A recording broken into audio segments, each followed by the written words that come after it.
6살 손자가 할아버지 무릎에 앉아 말했습니다. 할아버지, 우리 엄마는 왜 맨날 울어요? 할머니가 엄마한테 막 소리 지르고 나서요. 엄마가 부엌에 가서 혼자 울었어요. 평생 과묵하게 살아온 아버지가 그날부터 수첩에 무언가를 적기 시작하는데 과연 그 끝은 어떻게 될까요? 매일 마음을 흔드는 이야기 하나씩 전해드립니다. 좋아요, 구독, 알림 설정은 언제나 무료니까요. 사연 들으시면서 마음에 닿았다면 살짝 응원 부탁드립니다. 그럼 오늘의 사연 시작합니다. 이갑수는 올해 66살입니다. 평생을 철공소에서 일하며 살아온 무뚝뚝한 사내죠. 말수가 적어서 동네 사람들은 갑수를 과묵한 사람이라고 불렀습니다. 하지만 그런 갑수에게도 누구보다 아끼는 존재가 있었으니 바로 외동딸 정은이었습니다. 정은이 시집간 지 벌써 6년이 되었습니다. 결혼식 날 갑수는 딸의 손을 잡고 버진로드를 걸으며 속으로만 되뇌었죠. 행복하게 살아라. 우리 딸의 그날 이후로 갑수는 딸의 행복을 의심해 본 적이 없었습니다. 명절이나 제사 때 잠깐씩 얼굴을 비추는 딸은 항상 잘 지내요. 아빠라고 웃으며 말했으니까요. 그런데 지난 추석 때였습니다. 정은이 아이들을 데리고 친정에 왔을 때 일이었죠.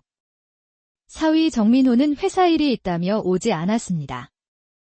6살 준호와 4살 민지가 할아버지 집에서 뛰어놀고 있었는데 정은이 잠깐 시장에 다녀오는 사이 준호가 할아버지 무릎에 앉아 이런 말을 했습니다. 할아버지, 우리 엄마는 왜 맨날 울어요? 갑수는 순간 가슴이 철렁했습니다. 준호야, 엄마가 언제 울었어? 어제도 울었어요. 할머니가 엄마한테 막 소리 지르고 나서요. 엄마는 부엌에 가서 혼자 울었어요. 나는 다 봤는데 엄마는 모르는 척했어요. 준호는 계속해서 말을 이어갔습니다. 할머니가 엄마는 아무것도 못한다고 했어요. 반찬도 못 만들고 청소도 못하고 애도 못 키운다고요. 아빠도 가만히 있었어요. 갑수의 손이 미세하게 떨렸습니다. 4살 민지도 옆에서 거들었습니다. 맞아요. 엄마 많이 울어요? 할머니 무서워요. 평생 감정을 드러내지 않았던 갑수였지만 이 순간만큼은 참기 힘들었죠. 그래, 그랬구나. 갑수는 겨우 그 말만 내뱉을 수 있었습니다. 잠시 후 시장에서 돌아온 정은을 보니 갑수의 눈에는 예전과 달라진 딸의 모습이 보였습니다.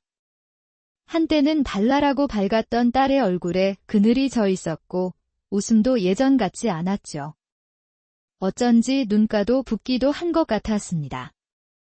정은아, 민호는 왜 안 왔니? 추석인데. 아, 회사에서 급한 프로젝트가 있대요. 어쩔 수 없죠, 뭐. 갑수는 딸의 표정을 살폈습니다. 뭔가 더 있는 것 같았지만 정은은 금세 화제를 돌렸죠. 아빠, 제가 전 부쳐왔어요. 아빠 좋아하시는 김치전이요. 정은이 부엌으로 들어가자 갑수는 손자들을 다시 보았습니다. 아이들의 표정도 예전처럼 밝지 않았죠. 특히 준호는 나이에 비해 너무 조숙해 보였습니다. 엄마를 걱정하는 눈빛이 6살 아이의 것이 아니었으니까요. 그날 밤 갑수는 잠을 이루지 못했습니다. 딸이 시집에서 구박받으며 산다는 생각에 가슴이 미어졌죠. 하지만 섣불리 나설 수도 없었습니다. 괜히 참견했다가 딸이 더 힘들어질까 봐 걱정됐으니까요. 다음 날 갑수는 일부러 딸에게 전화를 걸었습니다. 정은아, 어제는 잘 들어갔니? 네, 아빠 잘 들어갔어요. 준호가 그러던데 내가 가끔 운다고. 전화기 넘어 묵묵히 흘렀습니다. 아이고. 그 녀석이 또 쓸데없는 소리를. 아빠, 괜찮아요.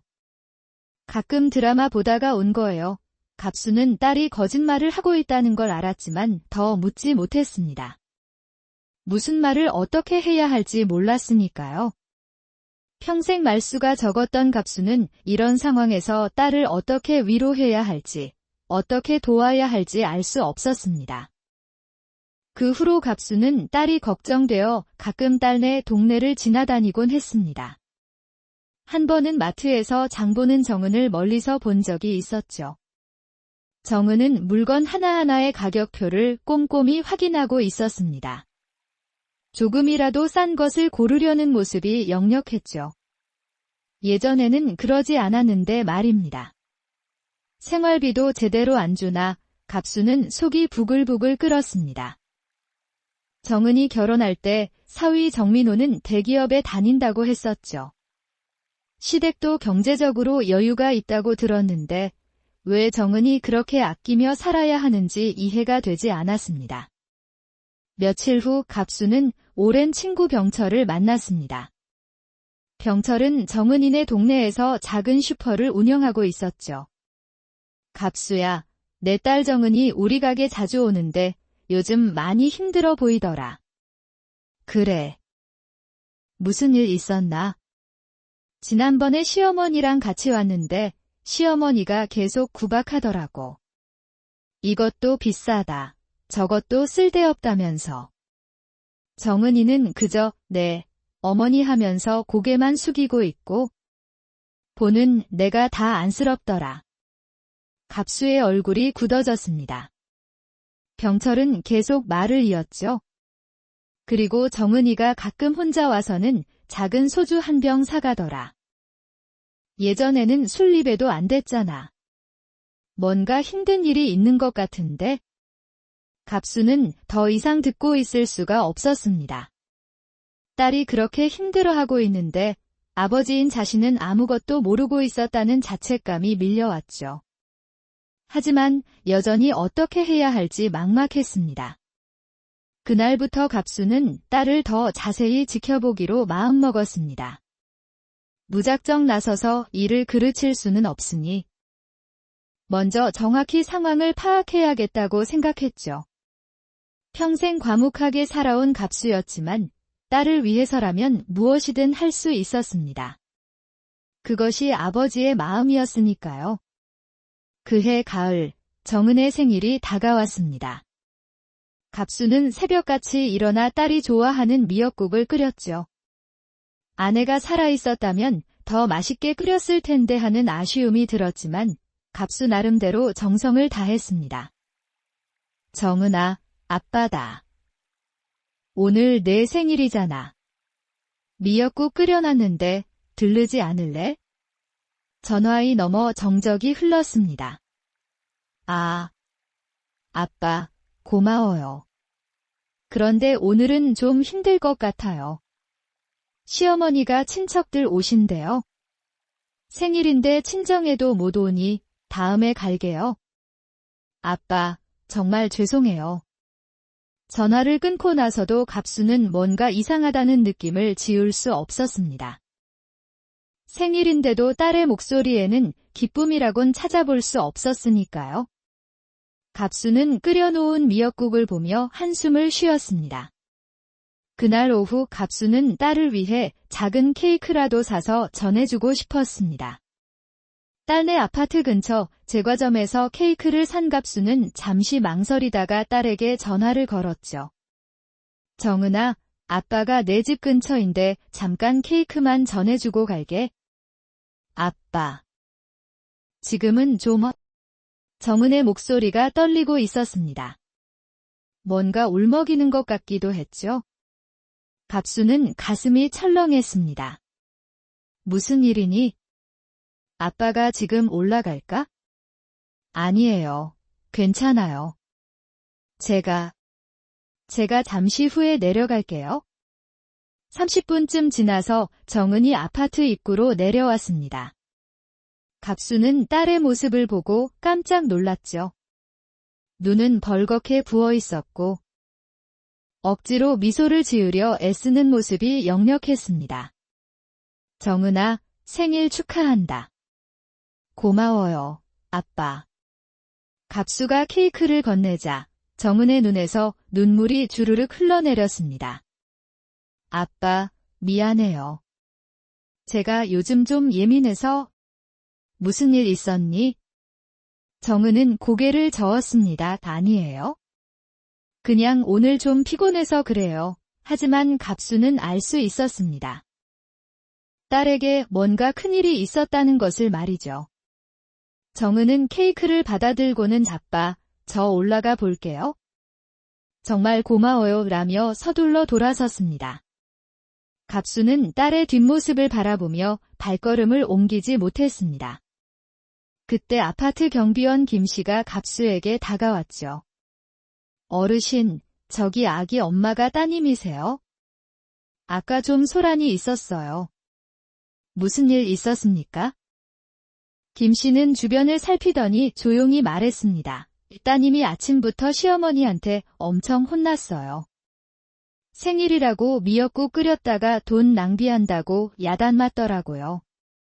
밖에까지 소리가 다 들렸어요. 갑수의 주먹이 떨렸습니다.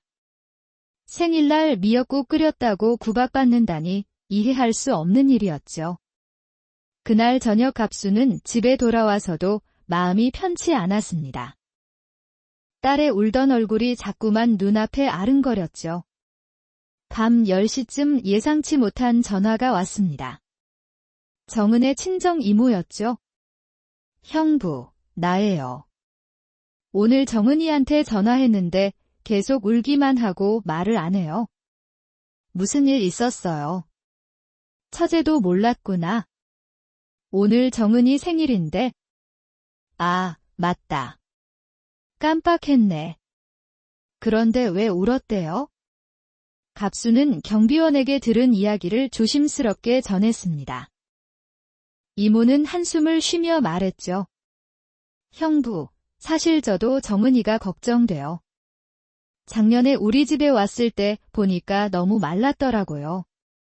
물어봐도 괜찮다고만 하고. 준호도 우리 엄마 불쌍해라고 하던데 6살짜리가 그런 말을 한다는 게 보통 일이 아니잖아요. 갑수는 더욱 가슴이 답답해졌습니다. 이모의 말이 이어졌죠. 그리고 형부, 이 말해도 될지 모르겠는데. 지난달에 정은이가 저한테 돈 좀 빌려달라고 했어요. 생활비가 부족하다면서요. 사위가 대기업 다닌다면서 왜 생활비가 부족한지. 갑수는 더 이상 듣고 있을 수가 없었습니다. 처제, 내가 알아볼게. 고맙네. 전화를 끊고 나서 갑수는 한참을 멍하니 앉아 있었습니다. 그때 또 다른 전화가 왔죠. 이번엔 정은의 고등학교 친구 미선이었습니다. 아저씨. 저 미선이에요. 잘 지내시죠? 죄송한데 정은이 좀 이상해요. 오늘 생일이라고 축하 문자 보냈는데 나 같은 사람 생일 챙겨줘서 고마워라고 답장이 왔어요. 무슨 일 있는 거 아니에요? 갑수는 미선에게도 자세한 이야기는 하지 못했습니다. 하지만 딸이 얼마나 자존감이 떨어져 있는지 알 수 있었죠. 다음 날 아침 갑수는 일찍 딸네 아파트로 향했습니다. 혹시라도 정은을 만날 수 있을까 싶어서였죠. 아파트 놀이터에서 기다리고 있는데 마침 정은이 준호와 민지를 데리고 나왔습니다. 유치원 버스를 기다리는 것 같았죠. 아빠, 여긴 어쩐 일이세요? 그냥 지나가다가. 준호야, 민지야, 할아버지다. 아이들이 할아버지를 보고 반갑게 달려왔습니다. 그런데 갑수는 준호의 표정이 어둡다는 걸 알아차렸죠. 할아버지. 어제 엄마 생일이었는데 할머니가 엄마 혼냈어요. 엄마가 많이 울었어요. 정은이 황급히 준호를 말렸습니다. 준호야, 그런 말 하면 안 돼. 하지만 준호는 계속 말했습니다. 할머니가 엄마 보고 밥도 먹지 말래요? 엄마가 배고프대요. 갑수의 눈에 눈물이 맺혔습니다. 정은은 아이들을 유치원 버스에 태우고는 아버지께 말했죠. 아빠. 애들이 엄살이 심해서 별일 아니에요? 정은아, 정말 괜찮니? 정은은 억지로 웃으며 고개를 끄덕였습니다. 네, 괜찮아요. 아빠도 일 가셔야죠. 갑수는 딸을 보내고 발걸음을 돌렸습니다. 그때 아파트 2층 창문에서 누군가 내려다보고 있었죠. 정은의 시어머니였습니다. 갑수와 눈이 마주치자 휙 커튼을 닫아버렸죠. 그날 오후 갑수는 동네 시장에 갔다가 우연히 정은이네 같은 아파트에 사는 아주머니를 만났습니다. 평소 안면이 있던 분이었죠. 어머, 정은 씨 아버님 아니세요? 그런데 표정이 안 좋으시네요. 갑수가 억지로 웃으며 인사를 하자 아주머니가 조심스럽게 말을 꺼냈습니다. 아저씨, 제가 이런 말씀 드려도 될지 모르겠는데 정은 씨가 너무 불쌍해서요. 어제도 시어머니가 생일인 며느리한테 온갖 구박을 다 하더라고요. 내가 뭐라고 생일을 챙겨? 우리 집에서는 생일 같은 거 안 챙긴다면서요. 벽이 얇아서 다 들려요. 아주머니는 계속 말을 이었습니다. 그리고 한 번은 복도에서 정은 씨를 만났는데 점심시간 한참 지났는데도 아직 밥을 못 먹었다고 하더라고요. 식구들 밥 다 먹고 설거지까지 끝내야 본인이 먹을 수 있다면서요. 이게 지금 무슨 시대? 갑수는 주먹을 꽉 쥐었습니다. 더 이상 참을 수가 없었죠. 하지만 아직도 어떻게 해야 할지 방법을 찾지 못했습니다. 그날 밤 갑수는 결심했습니다. 더 이상 가만히 있을 수 없다고 말이죠. 서랍을 열고 낡은 수첩을 꺼냈습니다. 거기에는 딸과 관련된 모든 것들이 적혀 있었죠. 그리고 갑수는 새로운 페이지를 펼쳐 적기 시작했습니다. 오늘 들은 이야기들, 목격한 것들을 하나하나 기록했죠. 정은아, 아빠가 더 이상 모른 척하지 않을게. 내가 당한 일들을 다 기억할 거야. 갑수의 조용했던 침묵이 처음으로 흔들리기 시작한 날이었습니다. 평생 말없이 살아온 아버지였지만 딸을 위해서라면 그 침묵을 깰 수 있었습니다. 정은의 생일이 지나고 한 달쯤 후였습니다. 늦가을 햇살이 따스하게 내리쬐던 날, 준호네 유치원에서 학예회가 열렸죠. 갑수는 며칠 전 준호에게서 직접 초대를 받았습니다. 할아버지, 나 이번에 율동 발표해요. 꼭 와야 해요. 갑수는 손자의 발표를 보고 싶기도 했지만 무엇보다 정은을 만날 수 있는 기회라고 생각했죠. 요즘 딸이 전화도 잘 받지 않고 만나자고 해도 계속 피하고 있었으니까요. 학예회 당일 갑수는 일찍 유치원에 도착했습니다. 강당 입구에서 정은을 기다렸죠. 잠시 후 정은이 나타났는데 갑수는 깜짝 놀랐습니다. 딸이 커다란 도시락 가방을 2개나 들고 있었으니까요. 정은아, 그게 다 뭐니? 무거워 보이는데. 아, 이거요. 준호 반 아이들이랑 나눠 먹을 거예요. 김밥이랑 유부초밥 좀 만들어 왔어요. 정은의 얼굴에는 오랜만에 미소가 떠올라 있었습니다. 새벽부터 일어나 정성껏 도시락을 준비한 것 같았죠. 갑수는 딸이 조금이나마 밝아 보여서 마음이 놓였습니다. 강당으로 들어가니 이미 많은 학부모들이 자리를 잡고 있었습니다. 정은은 앞쪽에 마련된 도시락 테이블에 가져온 음식을 정성스럽게 펼쳐놓았죠. 보기만 해도 맛있어 보이는 김밥과 유부초밥이 가득했습니다. 우와, 준호 엄마가 이걸 다 만드신 거예요? 정성이 대단하시네요. 옆반 학부모가 감탄하며 말했습니다. 정은은 수줍게 웃으며 별거 아니에요. 아이들이 좋아했으면 좋겠네요. 라고 대답했죠. 그때였습니다. 강당 입구에서 시끌시끌한 소리가 들렸죠. 정은의 시어머니가 친구들과 함께 들어오고 있었습니다. 시어머니는 갑수를 보고 잠시 멈칫했지만 이내 더 큰 소리로 말했습니다. 어머, 사돈 어른도 오셨네. 우리 며느리가 여기 있네. 시어머니가 일부러 크게 말하며 다가왔습니다. 마치 갑수 앞에서 더 과시하려는 것처럼 보였죠. 그리고는 정은이 차려놓은 도시락을 보더니 코웃음을 쳤습니다. 이거 누가 먹겠다고 이렇게 많이 해왔어? 쓸데없이 돈 낭비하고. 차라리 그 돈으로 피자나 시켜주지.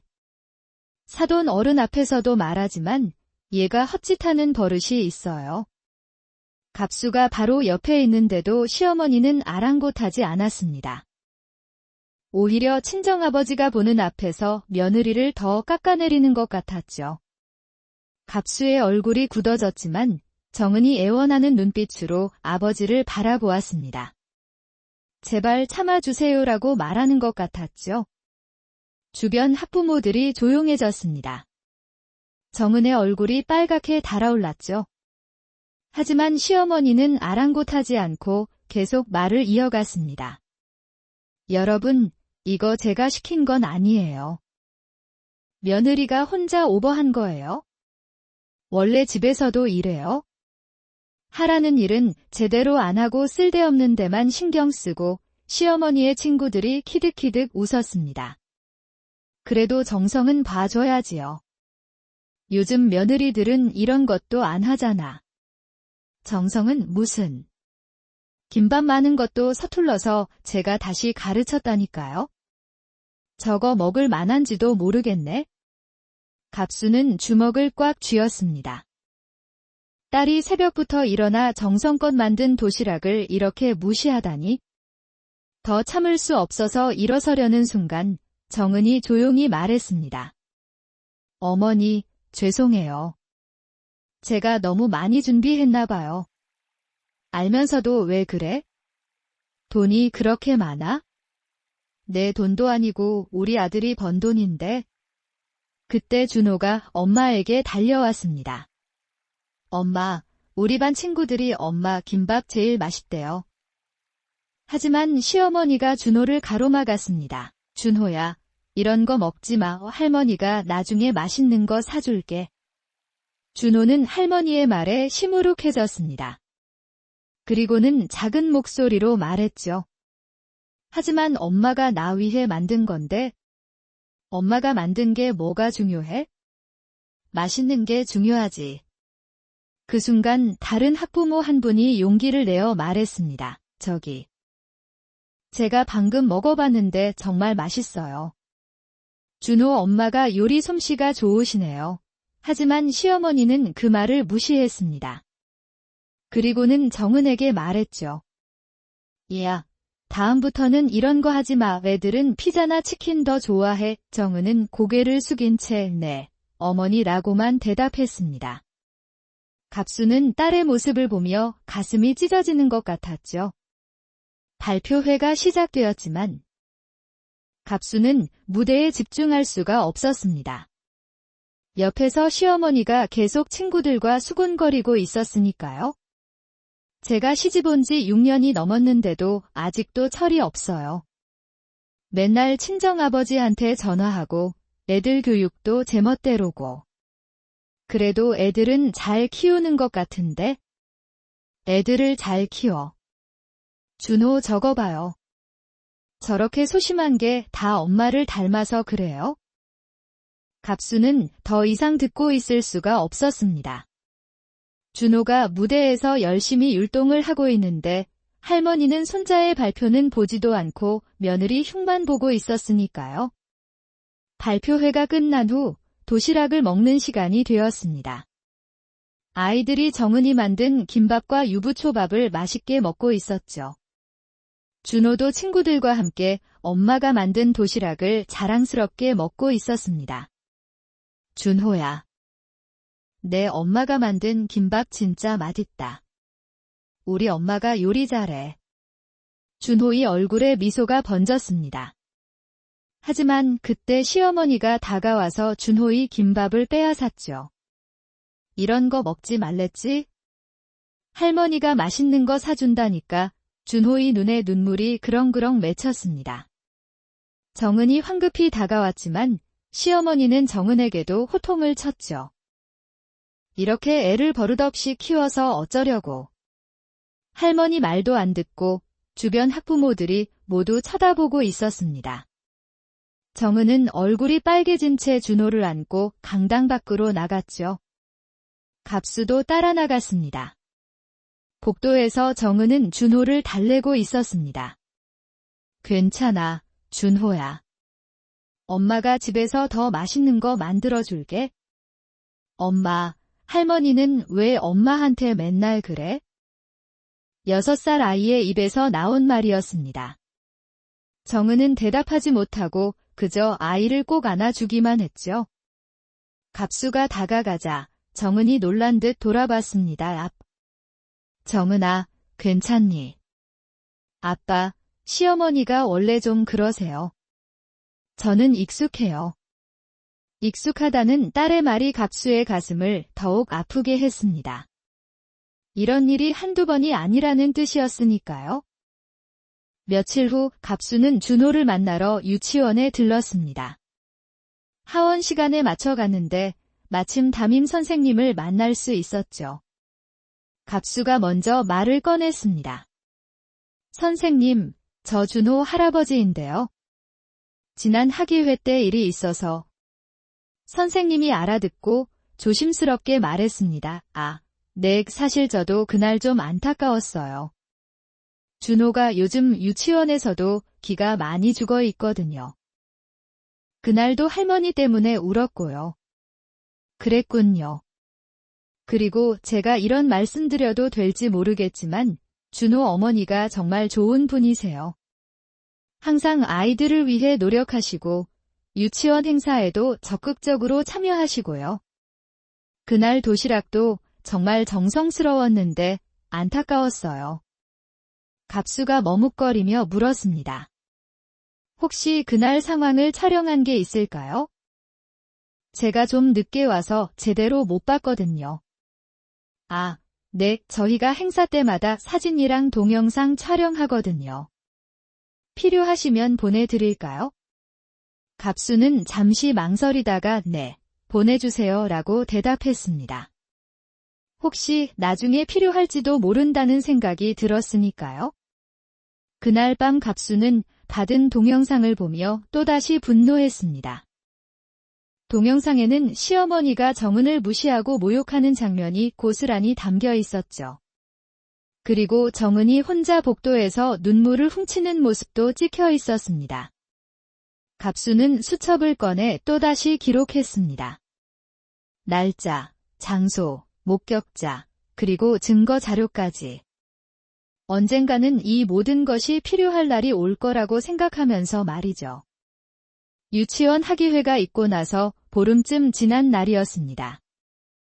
초겨울 찬바람이 불던 저녁, 갑수는 TV를 보다가 현관문 두드리는 소리를 들었죠. 시계를 보니 밤 9시가 넘어가고 있었습니다. 문을 열자 믿을 수 없는 광경이 펼쳐졌습니다. 정은이 종이박스 하나를 들고서 있었는데 준호와 민지는 젖은 운동화를 신고 울고 있었죠. 정은의 얼굴은 눈물로 범벅이 되어 있었습니다. 정은아, 이게 무슨 일이니? 정은은 아버지를 보자마자 그 자리에 주저앉아 울음을 터뜨렸습니다. 아빠, 저 쫓겨났어요. 갑수는 황급히 딸과 손자들을 집 안으로 들였습니다. 아이들은 추위에 벌벌 떨고 있었고 정은이 들고 온 종이박스에는 옷가지 몇 개만 대충 담겨 있었죠. 준호야, 민지야, 할아버지가 따뜻한 우유 타줄게. 울지 마. 갑수는 아이들을 달래고 정은에게 따뜻한 차를 건넸습니다. 정은이 조금 진정되자 갑수는 조심스럽게 물었죠.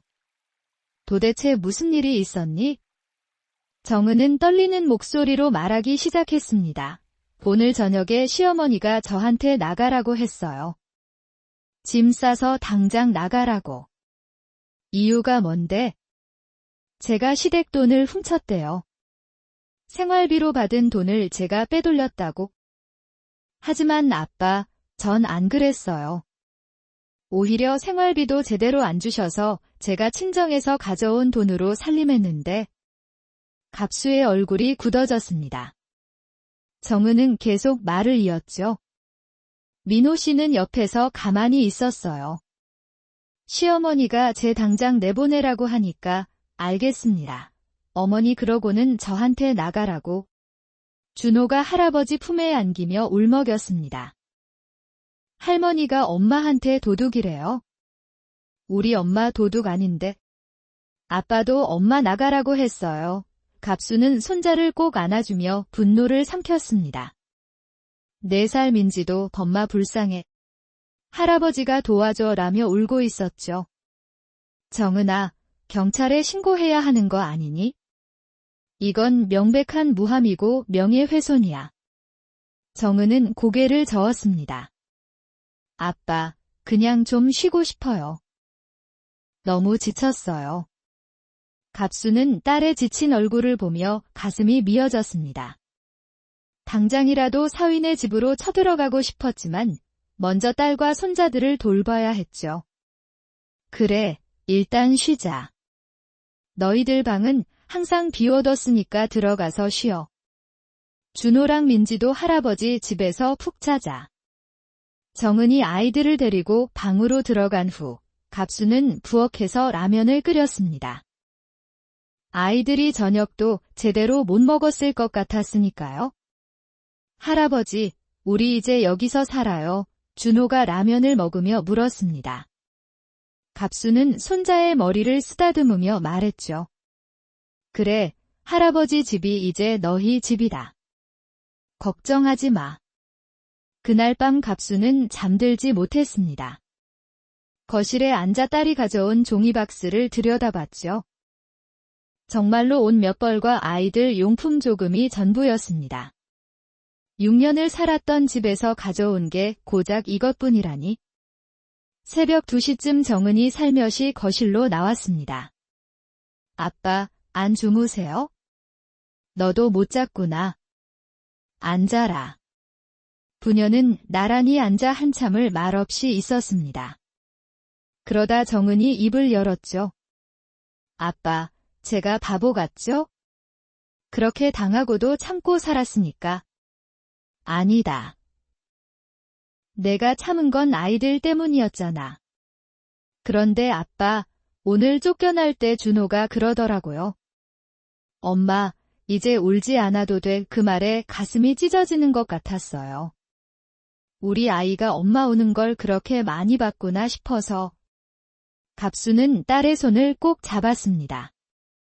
이제는 울 일 없을 거야. 아빠가 있잖아. 다음 날 아침 갑수는 일찍 일어나 아침을 준비했습니다. 오랜만에 식구가 늘어난 집은 활기가 돌았죠. 비록 상황은 안타까웠지만 딸과 손자들이 편안하게 아침을 먹는 모습을 보니 마음이 놓였습니다. 할아버지, 오늘 유치원 가야 해요. 준호가 물었습니다. 갑수는 정은을 보며 말했죠. 오늘은 쉬는 게 어떻겠니? 며칠 할아버지 집에서 푹 쉬다가 가도 될 것 같은데. 정은이 고개를 끄덕였습니다. 네, 아빠. 오늘은 좀 쉬게 해주세요. 그때 정은의 휴대폰이 울렸습니다. 시어머니였죠? 정은은 전화를 받지 않았습니다. 하지만 계속해서 전화가 왔고 결국 갑수가 받았습니다. 여보세요? 어머, 사돈 어른이세요? 거기 제 며느리 있죠? 당장 집으로 보내세요. 도둑질한 돈 가지고 튀면 어떡해요? 갑수는 침착하게 대답했습니다. 무슨 돈을 훔쳤다는 겁니까? 아니, 제가 생활비로 받은 돈을 빼돌렸다니까요. 가계부 확인해보니까 맞지도 않고. 증거가 있습니까? 증거는 무슨? 제가 그랬으니까 내쫓은 거죠. 당장 보내세요. 갑수는 단호하게 말했습니다. 증거도 없이 사람을 도둑 취급하는 건 명예훼손입니다. 그리고 정은이는 당신네 집에 돌아가지 않을 겁니다. 뭐라고요? 아니. 사돈 어른이 왜 부부 일에 참견을. 내 딸과 손자들이 비 맞으며 쫓겨났습니다. 이게 부부 일입니까? 이제 법적으로 해결하시죠. 갑수는 전화를 끊어버렸습니다. 그리고 정은에게 말했죠. 정은아, 이제 아빠가 나설 때가 된 것 같구나. 정은은 놀란 듯 아버지를 바라봤습니다. 평생 조용히 살아온 아버지가 이렇게 단호한 모습을 보인 건 처음이었으니까요. 그날 오후 갑수는 서랍에서 그동안 적어둔 수첩을 꺼냈습니다. 날짜별로 정리된 기록들, 사진들, 동영상들이 있었죠. 그리고 오래전부터 알고 지내던 변호사 친구에게 전화를 걸었습니다. 여보게, 나 갑수야. 부탁이 있는데 우리 딸 일로 법적 조언이 필요해. 전화를 끊고 나서 갑수는 정은에게 말했습니다. 정은아, 이제는 내가 이 집주인이다. 여기서 아이들과 편하게 살아. 그리고 아빠가 다 해결할 테니까 걱정하지 마. 정은의 눈에서 또다시 눈물이 흘러내렸습니다. 하지만 이번에는 감사의 눈물이었죠. 아빠, 정말 죄송하고 감사해요. 미안해할 게 뭐가 있어? 내 딸인데. 갑수는 펜을 들었습니다. 이제 본격적으로 움직일 때가 왔다고 생각했죠. 조용했던 아버지의 복수가 시작되는 순간이었습니다. 정은이 쫓겨온 지 사흘째 되는 날, 갑수는 변호사 친구 박성호를 만났습니다. 30년 지기 친구였죠. 갑수는 그동안 모아둔 수첩과 자료들을 테이블 위에 펼쳤습니다. 성호야, 이걸 좀 봐줘. 우리 딸이 당한 일들이야.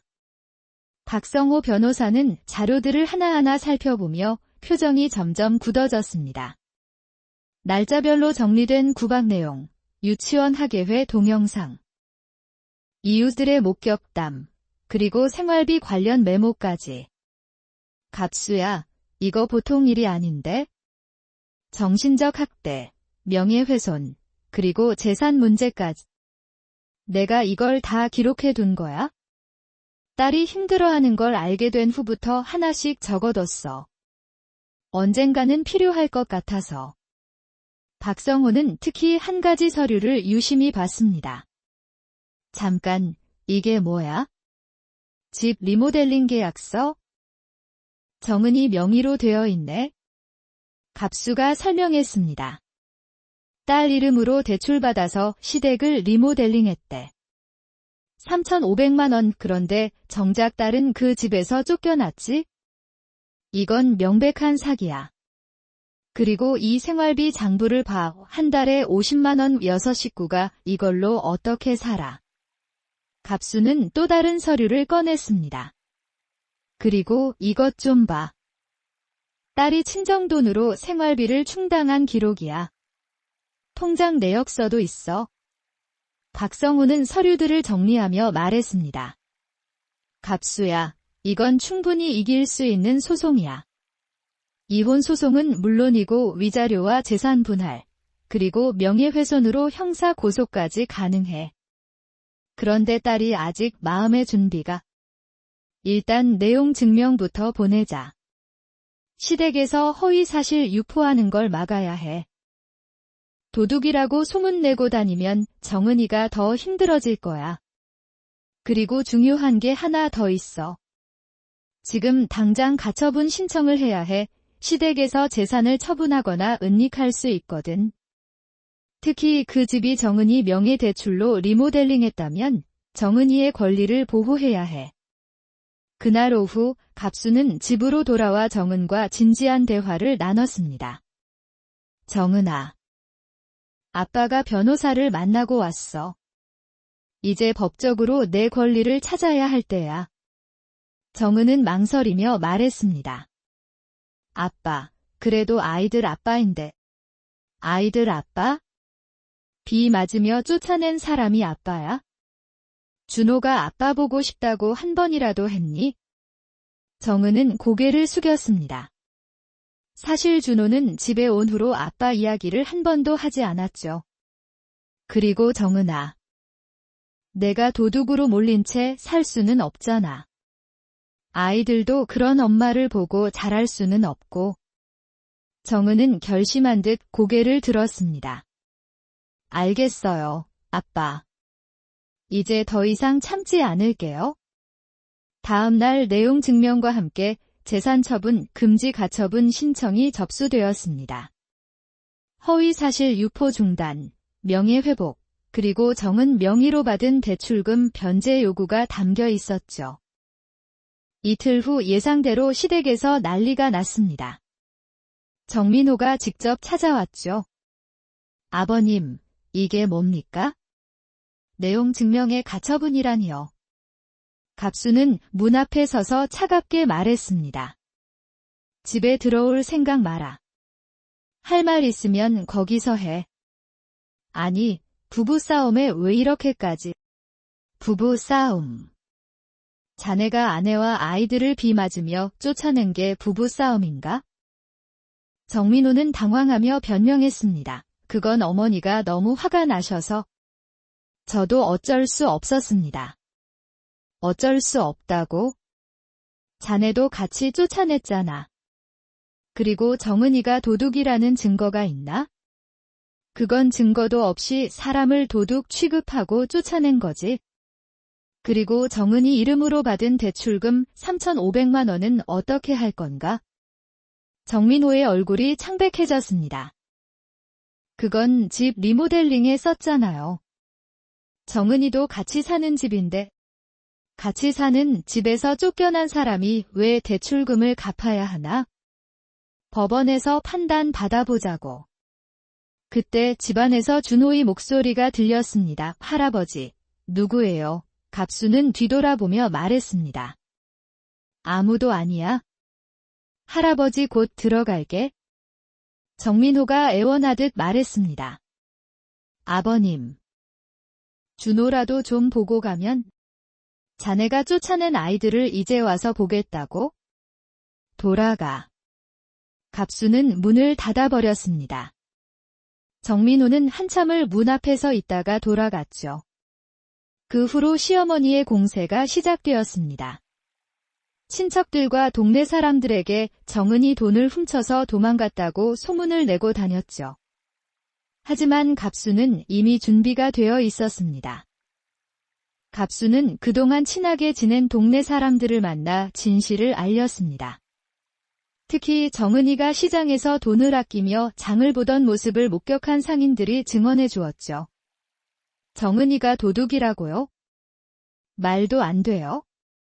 그 아이는 1,000원도 아끼려고 흥정하던 애예요. 시어머니는 비싼 것만 사면서 슈퍼주인 병철도 거들었습니다. 정은이가 가끔 외상으로 물건을 가져갔는데 꼭 다음 날 와서 갚았어요. 그런 아이가 도둑이라니 어이가 없네. 갑수는 이런 증언들을 하나하나 모았습니다. 그리고 변호사를 통해 추가 서류를 준비했죠.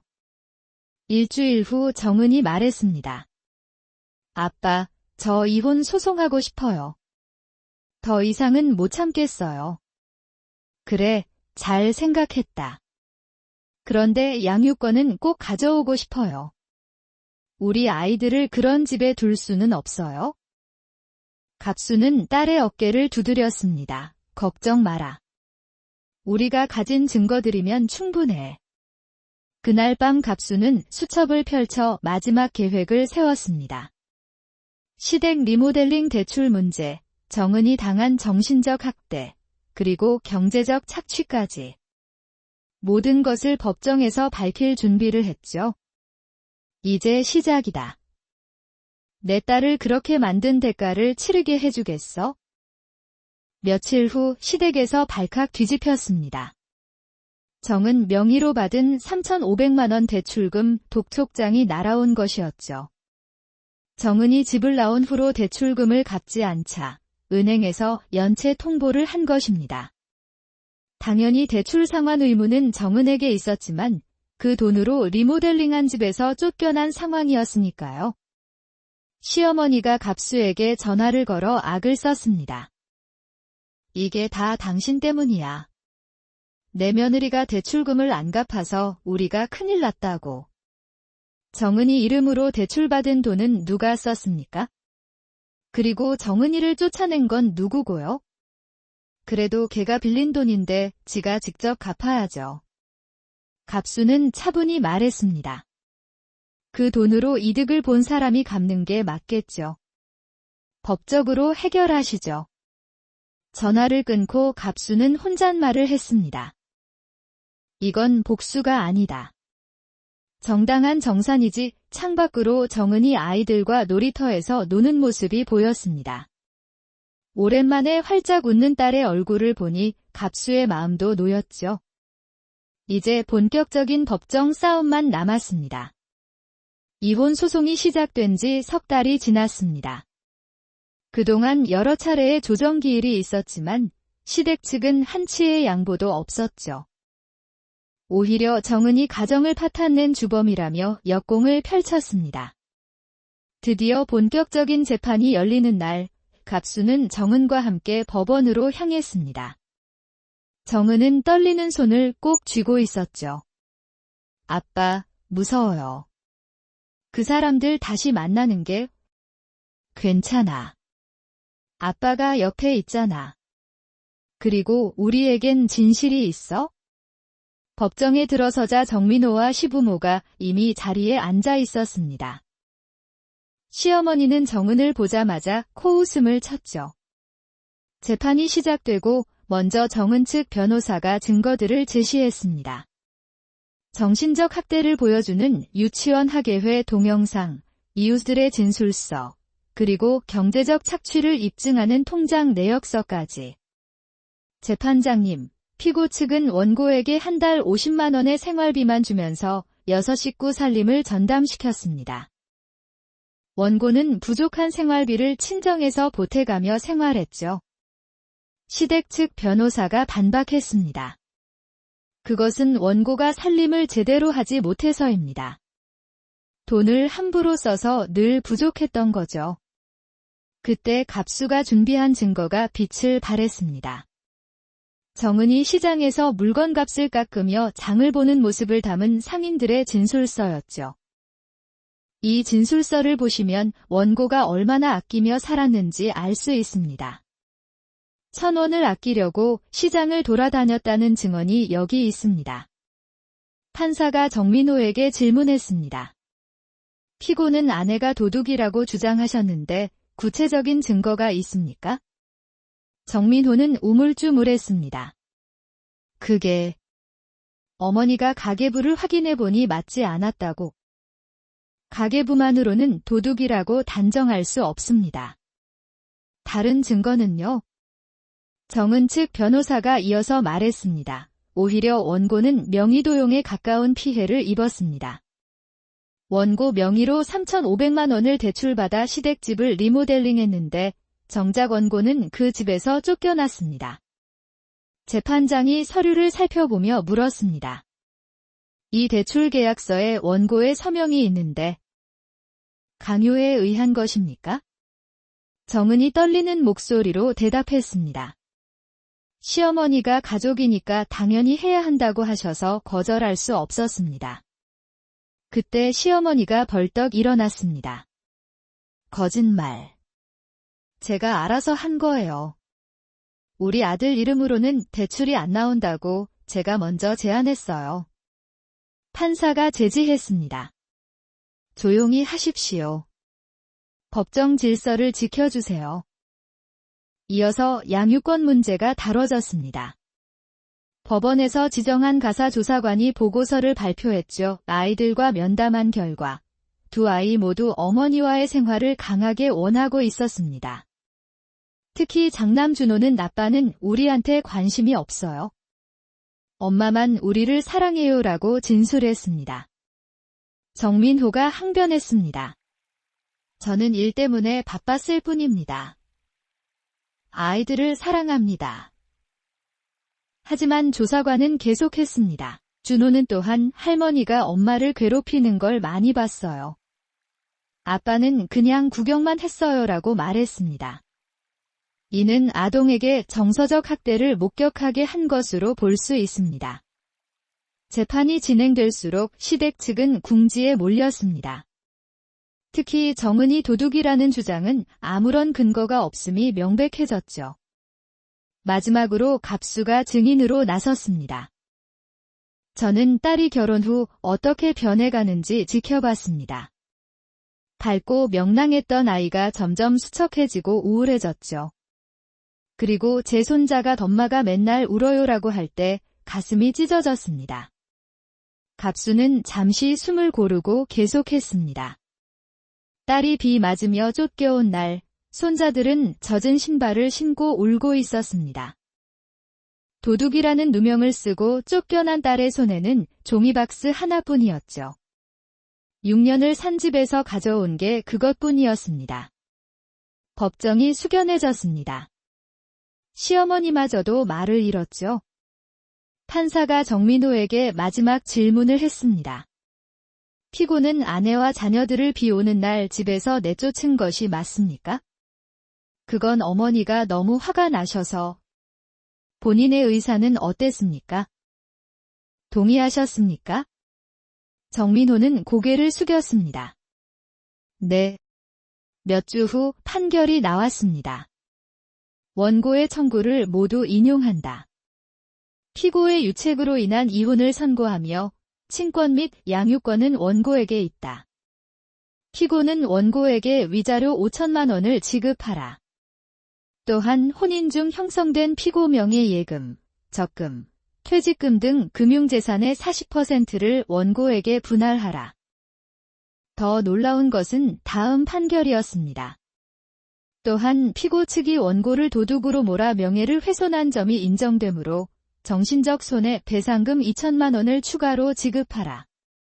그리고 원고 명의 대출금 3,500만 원은 실질적 수혜자인 피고 가족이 부담하는 것이 타당하므로 피고가 원고의 채무를 인수하라. 시어머니가 비명을 질렀습니다. 이게 말이 돼요? 며느리가 시댁을 이렇게 망하게 하다니. 하지만 판사는 단호했습니다. 피고 측은 원고에게 경제적, 정신적 학대를 가했고 허위 사실로 명예를 훼손했습니다. 이는 법적 책임을 져야 할 사안입니다. 법정을 나오며 정민호가 정은에게 다가왔습니다. 정은아, 우리 다시 시작할 수 없을까? 아이들을 위해서라도. 정은은 단호하게 고개를 저었습니다. 아이들을 위해서라도 당신과는 함께할 수 없어요. 당신은 아이들이 엄마가 당하는 걸 보게 했잖아요. 갑수가 딸의 어깨에 손을 얹었습니다.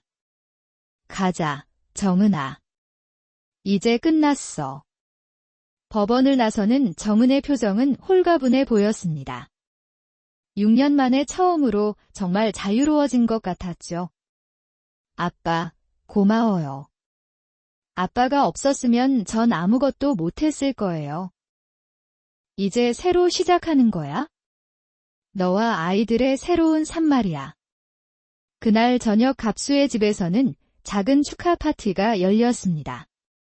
준호와 민지도 오랜만에 활짝 웃었죠.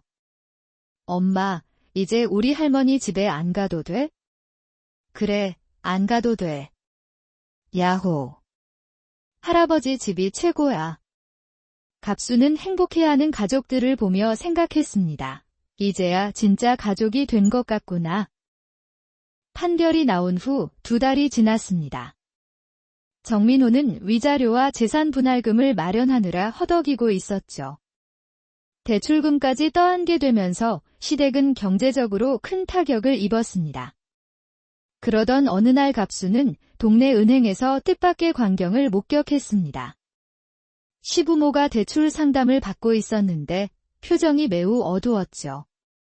집을 담보로 대출을 받고 싶은데요. 고객님. 이미 주택담보대출이 한도까지 되어 있으신데요. 추가 대출은 어렵습니다. 그럼 어떻게? 아들이 갚아야 할 돈이 너무 많아서. 갑수는 모른 척 지나갔지만 시댁이 얼마나 힘든 상황인지 알 수 있었습니다. 며칠 후 정은이 갑수에게 전화 내용을 들려줬습니다. 아빠, 아주버님이 전화했어요. 시부모님이 자기네 집에 가겠다고 했는데 거절했대요. 왜? 형님이 시부모 모시는 건 죽어도 싫다고 했대요. 어머니가 동서한테 한 짓을 봤는데 어떻게 모시냐고요. 갑수는 씁쓸하게 웃었습니다. 그렇게 구박하더니 정작 본인들도 며느리한테 거절당하는 신세가 됐으니까요. 그 후로 시부모의 상황은 더욱 나빠졌습니다. 정민호는 판결금을 마련하기 위해 차를 팔고 적금도 해약했지만 여전히 부족했죠. 결국 부모님께 손을 벌렸지만 시부모도 여유가 없었습니다. 어느 날 오후 갑수의 집 초인종이 울렸습니다. 문을 열자 뜻밖에도 시어머니가 서 있었죠. 예전에 거만한 모습은 온데간데 없고 초라한 차림이었습니다. 사돈, 잠시 이야기 좀 할 수 있을까요? 갑수는 차갑게 대답했습니다. 여기서 하세요. 시어머니는 망설이다가 입을 열었습니다. 정은이 좀 만나게 해주세요. 할 말이 있어요.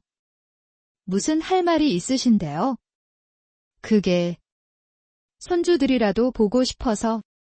그때 집안에서 준호의 목소리가 들렸습니다. 할아버지, 누구세요? 시어머니의 눈이 반짝였습니다. 준호야. 할머니야. 하지만 준호는 할머니를 보자마자 뒤로 숨었습니다. 싫어요. 할머니 무서워요. 시어머니의 얼굴이 일그러졌습니다. 준호야, 할머니가 미안해. 이제 안 그럴게.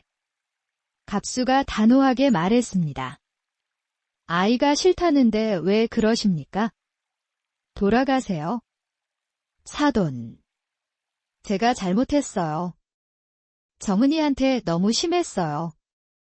용서해주세요. 우리 집이 망했어요. 아들도 저희를 원망하고 큰아들네도 저희를 안 받아줘요. 그게 정은이랑 무슨 상관입니까? 정은이가 고소를 취하해주면 좀 나아질 것 같아서. 제발 부탁드려요. 갑수는 무릎 꿇은 시어머니를 내려다보며 말했습니다. 일어나세요. 여기서 이러시면 뭐 합니까? 사돈 어른이 말씀해 주시면 정은이가 들을 거예요. 제발. 정은이 결정할 일입니다. 그리고 이미 판결난 일을 왜 이제 와서. 그때 정은이 현관으로 나왔습니다. 시어머니를 보고 얼굴이 굳어졌죠. 어머니. 정은아. 내가 잘못했어. 다 내 잘못이야. 제발 용서해줘. 우리 집이 정말 망했어. 내가 고소 취하만 해주면. 정은은 차분하게 말했습니다. 어머니, 저도 먹고 살아야 해요. 애들도 키워야 하고요. 판결받은 돈으로 겨우 이제 출발하려는데 그걸 포기하라고요? 그럼 절반만이라도. 6년 동안 당한 게 있는데 절반이요.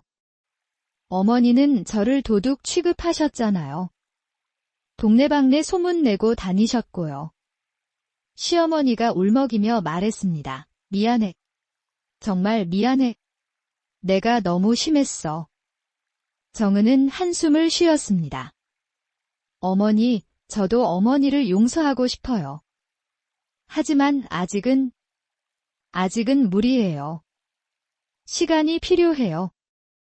그래도 손주들은 보게 해줄 수 있지? 준호가 엄마 뒤에 숨어서 말했습니다. 엄마, 나 할머니 싫어. 할머니는 엄마 괴롭혀. 정은이 아이를 안으며 말했습니다. 어머니도 들으셨죠? 아이들이 마음을 열 때까지 기다려주세요. 시어머니는 결국 일어섰습니다. 돌아서며 한마디 더 했죠. 정은아, 너 없으니까 집이 엉망이야. 내가 얼마나 고생했는지 이제야 알겠어. 정은은 대답하지 않았습니다. 시어머니가 떠난 후 갑수가 딸에게 물었죠. 괜찮니? 네, 아빠. 이상하게도 후련해요. 그분이 저렇게 초라한 모습을 본 적이 없거든요. 그로부터 일주일 후 더 충격적인 소식이 들려왔습니다. 시부모가 결국 시골 친정으로 내려갔다는 것이었죠. 정민호도 부모님을 모시기 힘들다며 따로 살기로 했다고 합니다. 이번엔 정은의 형님이 직접 전화했습니다. 동서, 시어머니가 나한테 또 찾아왔었어. 우리 집에서 좀 지내게 해달라고. 그래서 내가 펄쩍 뛰었어. 어머니가 동서한테 한 짓을 봤는데 우리가 왜 모셔야 하냐고. 그래서요. 결국 시골로 내려가셨대. 거기도 빈집이라 손볼 데가 많다던데 돈도 없고. 정은은 복잡한 심정이었습니다. 한때는 그렇게 무서웠던 시어머니가 이제는 갈 곳도 없는 신세가 됐으니까요. 한 달쯤 지났을 때 정민호에게서 전화가 왔습니다. 정은아, 부모님이 많이 힘들어하신다. 시골집이 너무 낡고 그래서요. 혹시 애들이라도 한번 보여줄 수 없을까? 부모님이 손주 보고 싶어서 매일 우신다. 정은은 단호했습니다.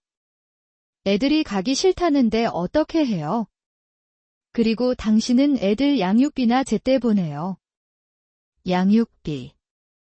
그게 지금 형편이 어려워서.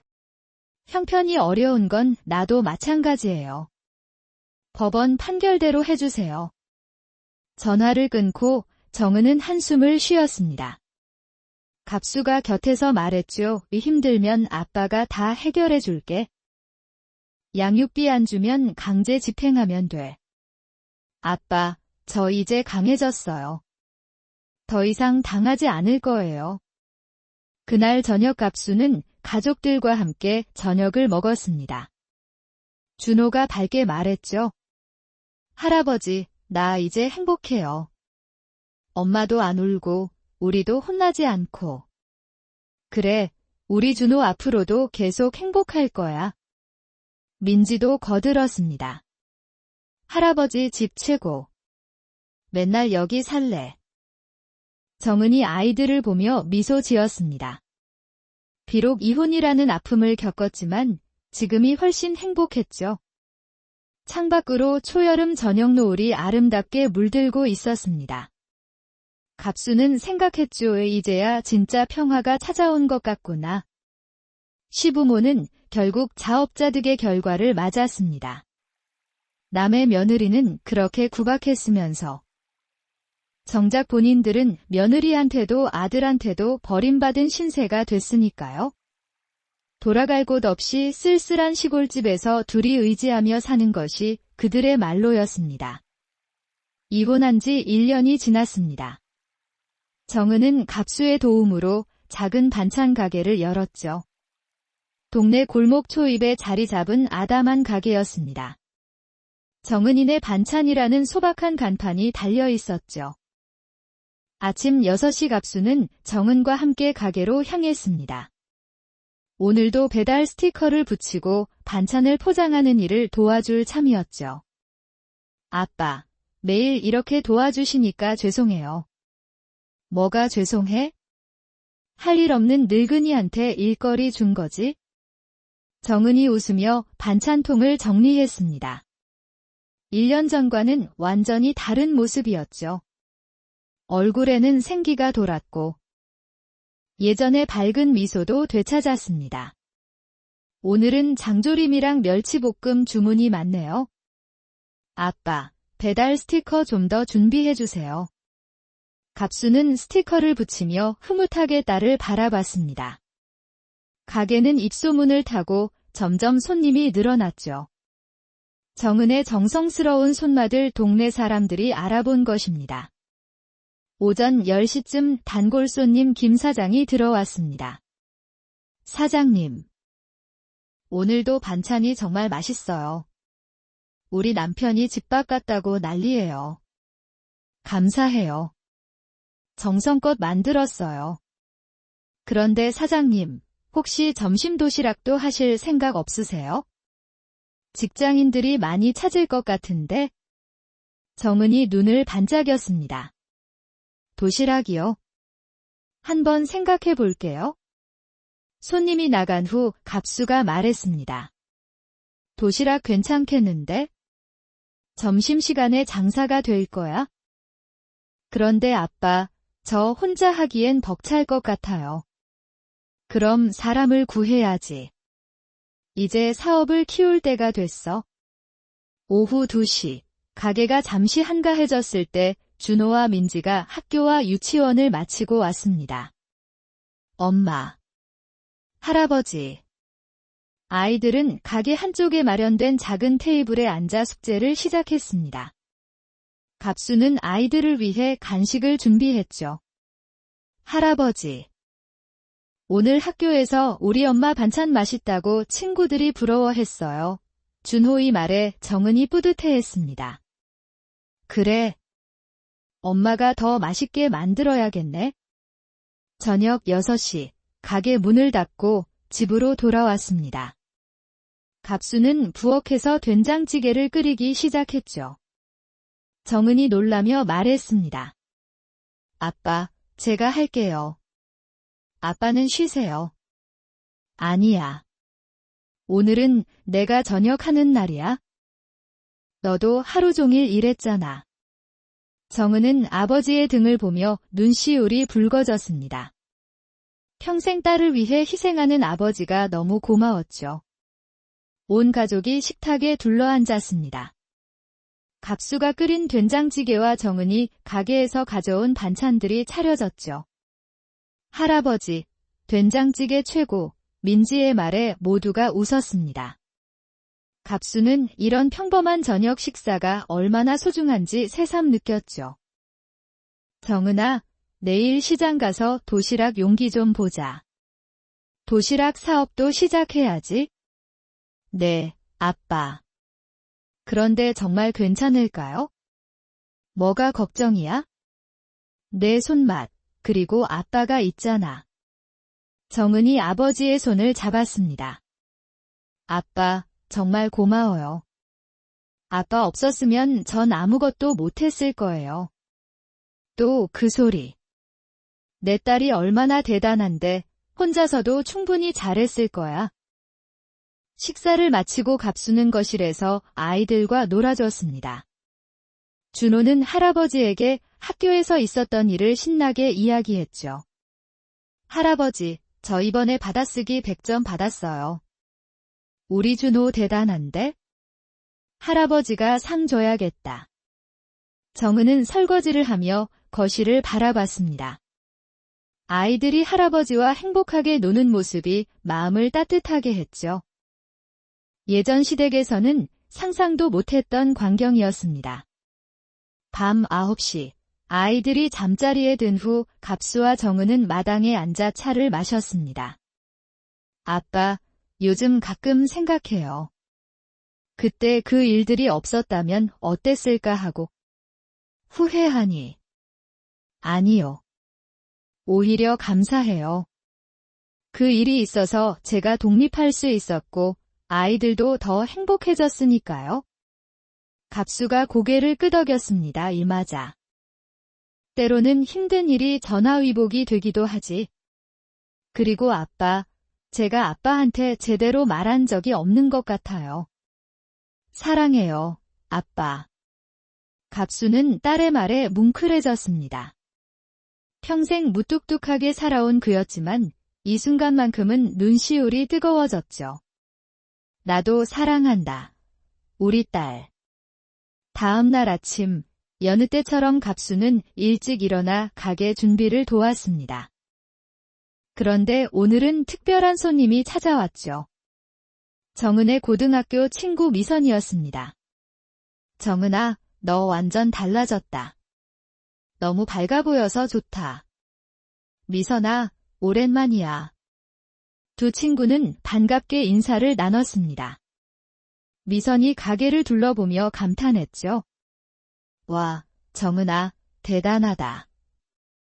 이렇게 번듯한 가게를 차리다니. 아빠가 많이 도와주셨어. 나 혼자였으면 못했을 거야. 갑수가 차를 내오며 말했습니다. 우리 정은이가 다 한 거지? 난 그냥 옆에서 거둔 것뿐이야. 점심시간, 정은은 처음으로 도시락 판매를 시작했습니다. 걱정과 달리 반응은 뜨거웠죠. 준비한 30개가 순식간에 팔렸습니다. 사장님, 도시락 정말 맛있어요. 내일도 할 거죠? 네, 내일은 더 많이 준비할게요. 갑수는 바쁘게 움직이는 딸을 보며 뿌듯했습니다. 1년 전 비를 맞으며 쫓겨왔던 딸이 이제는 당당한 사업가가 됐으니까요. 저녁, 집으로 돌아온 정은이 말했습니다. 아빠, 오늘 도시락이 다 팔렸어요. 이제 정말 사람을 구해야 할 것 같아요. 그래, 내일 구인 광고 내자. 좋은 사람 구해서 일 나눠서 하면 돼. 그날 밤 갑수는 일기장을 펼쳤습니다. 펜을 들고 천천히 적어 내려갔죠. 오늘도 정은이가 밝게 웃었다. 아이들도 행복해 보인다. 내 딸이 이제는 내 앞에서 편하게 밥을 먹는다. 눈치 보지 않고, 주눅 들지 않고, 당당하게. 그 밥상 위에는 내가 지킨 딸의 삶이 놓여 있다. 이제야 진짜 아버지가 된 것 같다. 갑수는 일기장을 덮고 창밖을 바라봤습니다. 별이 총총한 밤하늘이 평화로웠죠. 딸과 손자들의 행복한 웃음소리가 집 안가득 메아리쳤습니다. 그것이 갑수가 원했던 전부였습니다.